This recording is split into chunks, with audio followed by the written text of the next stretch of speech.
What if I told you that your Microsoft 365 tenant could still be using security settings from years ago, even though Microsoft has spent the last several years making the platform more secure? It's one of the most common misconceptions when talking about Microsoft 365. The reality is that many businesses are running Microsoft 365 tenants that were set up years ago, and some of those original security settings are still in place today. That means that you could have file sharing that's more open than you realize, or maybe than you want. Old apps that still have access to your data, or even users who aren't fully protected by multi factor authentication. The good news is that you don't need to rebuild your entire environment to fix it. Today, I'm going to show you 5 Microsoft 365 settings that every organization should check. And if your tenant hasn't been reviewed in a few years, this could be one of the most valuable security checkups that you do. Hello, everyone. I'm Michael Kinnett. I'm CEO and founder of Eternal Networks. And here at Eternal Networks, we believe in empowering businesses and individuals with the knowledge that they need to succeed in today's world. So every Friday, I go live at 1 p.m. Pacific time on all of our different socials to discuss different technology and cybersecurity topics to help empower others. At Eternal Networks, we're dedicated to creating safe and secure environments for businesses and people to thrive in doing what they love and what they're passionate about. And helping to educate others on technology and cybersecurity is a big part of that mission. At the end of the live stream today, I'll leave time to answer any questions. So if you have any, put them in the comments at any time, and I'll cover those at the end. That being said, introductions aside, let's get on to today's topic. Many organizations assume that Microsoft keeps everything automatically updated and secure. While Microsoft absolutely improves its security defaults over time, those changes generally apply to new tenants or new accounts, not necessarily to environments that were created years ago. If your Microsoft 365 tenant hasn't had a comprehensive review in several years, it's worth checking these 5 areas to start with. Number one, review your SharePoint and your OneDrive sharing defaults. Let's talk a little bit about file sharing, right, and what these defaults are. When employees share files from SharePoint or from OneDrive, Microsoft creates a sharing link. Makes it really easy to email that link to somebody else to be able to access and share that document. The important question is, who can actually use that link? Older environments might still default to the old setting of anyone with the link, which means anyone who receives that URL or that shortcut can access the file without needing to sign in. That creates a few problems. Links can be forwarded without your knowledge.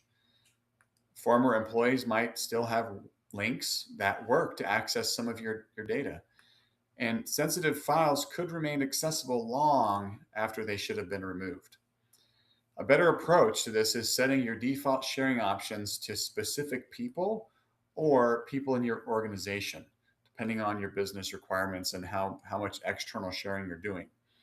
You can also configure expiration dates. It looks like I'm frozen.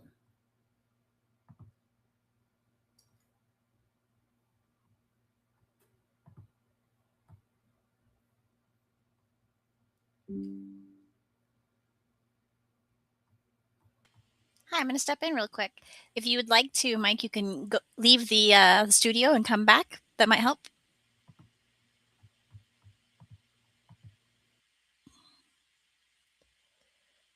Okay. Sorry about the technical difficulties, guys. Sometimes this happens.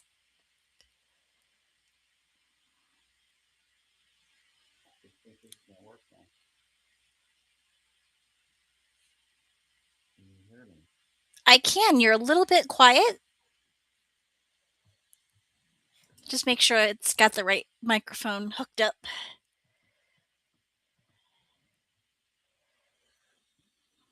does not.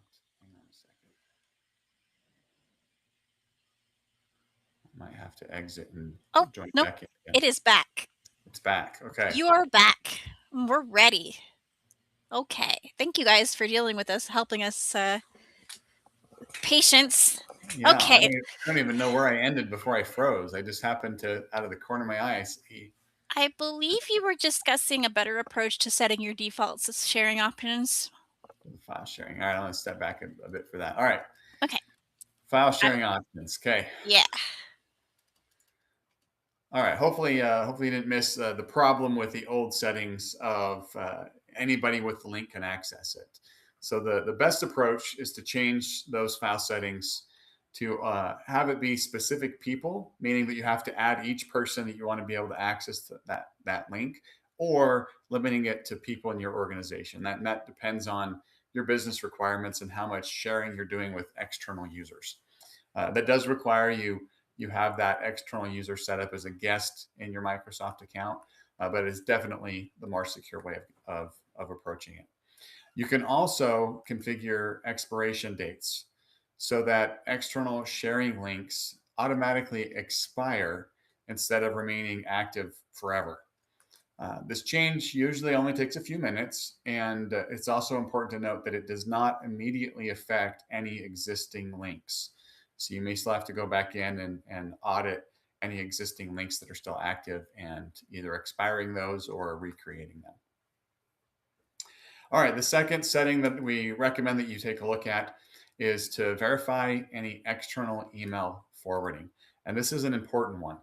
Microsoft now blocks automatic forwarding to external email addresses by default in any newer environment. However, older tenants might still have forwarding rules that were created years ago. That means that an employee could unknowingly or maybe even knowingly and intentionally have copies of every email automatically forwarded to a personal Gmail or Outlook account. That's obviously a security concern of your data leaving your environment. And it's worth checking the following settings to make sure that this is configured properly. You need to look at your outbound spam policy in your tenant. You need to look at any existing mailbox forwarding rules. And there's several different ways you can do this. There's even a pretty slick PowerShell script that will give you all of them in your entire tenant at once. And then you also need to look at any historical inbox rules that were created by users. For most organizations, this is a quick review and can eliminate that unnecessary data exposure risk. The reason, and I want just a little side note here, the reason that we consider this one also extra important to enable is because one of the first things that a threat actor will do when they gain access to a mailbox in your account is they'll create some forwarding rules so that they're receiving copies of things in their own mailbox. And so they can keep an eye on what's going on and then inject themselves into conversation. So that's another reason why we want to make sure that that gets turned on. All right, the next thing to look at, number 3 in our list of 5, is to review any historical third-party application consents. And this one surprises a lot of people. A lot of companies take a look at this list and are shocked at how many applications have access. And this happens when employees install third-party applications that request access to your Microsoft 365 data. Um, in the past, any user could do this and approve it themselves. Microsoft now routes many of those new permission requests through administrators for approval, but applications approved years ago are probably still approved in your system. And this could be as simple as them just logging into Facebook with their work account and saying log in with Microsoft 365 to verify who they are. Um, some of them might actually have access to files and data and have other things. They might have permission to read your email or send email on your behalf, access and update your calendars, open SharePoint files, view OneDrive content. There's all kinds of different things that these third-party apps can have access to. And some of those apps, probably many of them, might not even be in use by your organization anymore, but that third-party vendor still has access to your data, meaning if they're breached, you could potentially be breached as well. So it's important to take time to review your enterprise applications inside of Microsoft Entra ID and remove any applications that your organization no longer needs or is using. Cleaning up old permissions for these apps is really one of the easiest and fastest ways to reduce unnecessary risk in your Microsoft tenant. All right, and the next one, number 4, this one's not as exciting. Confirming your audit log retention. This really comes down to visibility uh, and visibility if something bad happens, right? If something suspicious happens in your environment, audit logs are critical in helping to determine exactly what happened, when it happened, and who performed the action, including where they were doing it from. Microsoft has increased their standard audit log retention from 90 days to 180 days, which is certainly an improvement, a big improvement. But depending on your industry, that 6 month period might not satisfy your compliance or legal requirements, or maybe even your internal policies for your organization. Healthcare, legal, financial services, and other regulated industries often require records to be retained much longer. And if your licensing supports extended retention, it's definitely worth evaluating whether your current configuration does align with your business obligations and expectations. It is also important to note that not every Microsoft license has full audit logging capabilities. Um, so you may need to look at your Microsoft licenses to make sure that you have the capabilities for logging what you're looking for. All right, number 5, our final and probably most important one is verifying MFA and conditional access. Multi-factor authentication, right? You should know what that is by this time. Most organizations understand that they need MFA. The challenge is making sure that it's actually protecting everyone.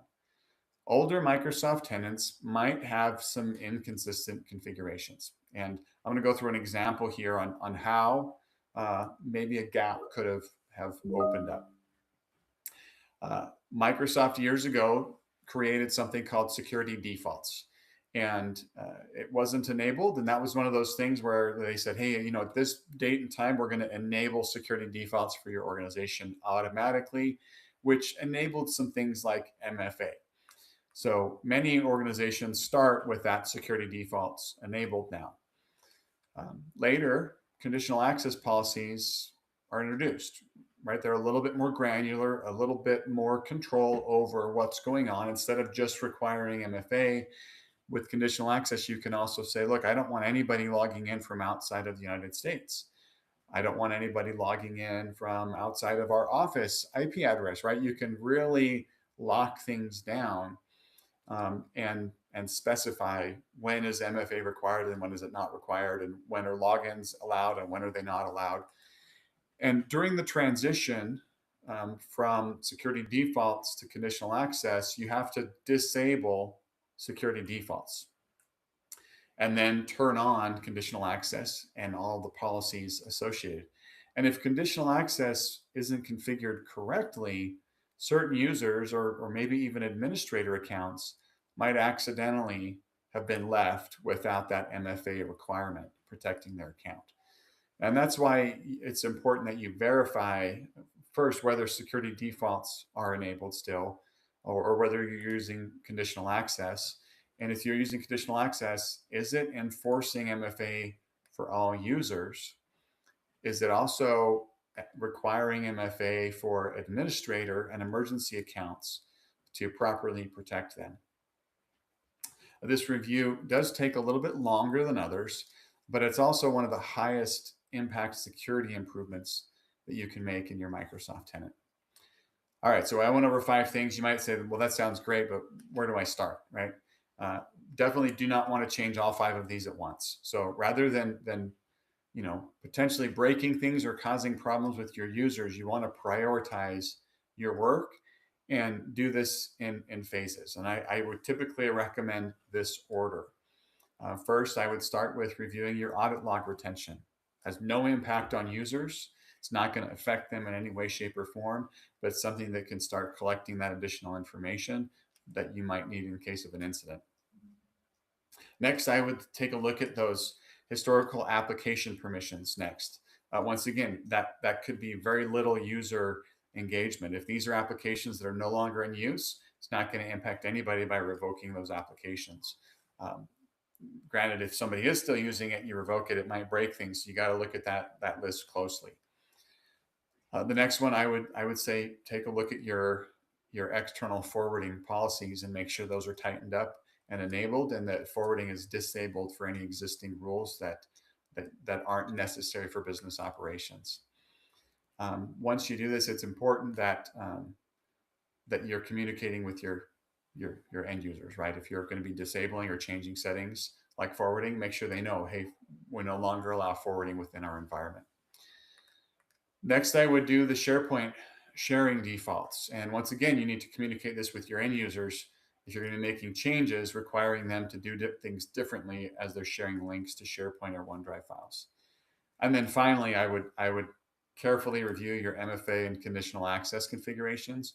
That one's going to have the biggest impact on users if they're not used to MFA, or if you have, let's say you lock it down to US logins only and you have certain team members that travel to Mexico or Canada or Europe or other places that are going to be locked out. So it's important that you communicate once again with your end users as you review and implement these things.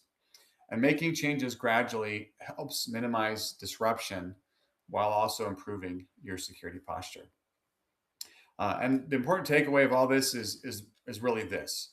Just because Microsoft has improved its defaults doesn't necessarily mean that you've inherited those improvements. If your Microsoft 365 environment hasn't been reviewed recently, now's a great time to perform a security health check. Technology changes fast, and Microsoft is constantly adding new features and improving security. But I've definitely learned over the years that simply having Microsoft 365 isn't enough. Every environment's a little different, and it's definitely worth taking the time to make sure that yours is configured the way that it should be for your organization. If it's been a while since your tenant was reviewed, or if you're not even sure when it was last looked at, I'd encourage you to have someone take a fresh look. Sometimes it's just a matter of updating a few settings, and those small changes can make a meaningful difference to your security and your peace of mind. You'll see a link on the screen, and also Emily will throw one in the chat. If you'd like to schedule a conversation with me to talk about this, right, auditing and implementing better security for your Microsoft 365 tenant, or if you just have questions about anything, I truly love talking about technology, cybersecurity, and business strategy with other business leaders, and I'd be happy to have a conversation and learn more about your environment and answer any questions that you have. That being said, let's see if there's any questions from our audience today. Pull that up, the chat. I don't see anything from the live audience.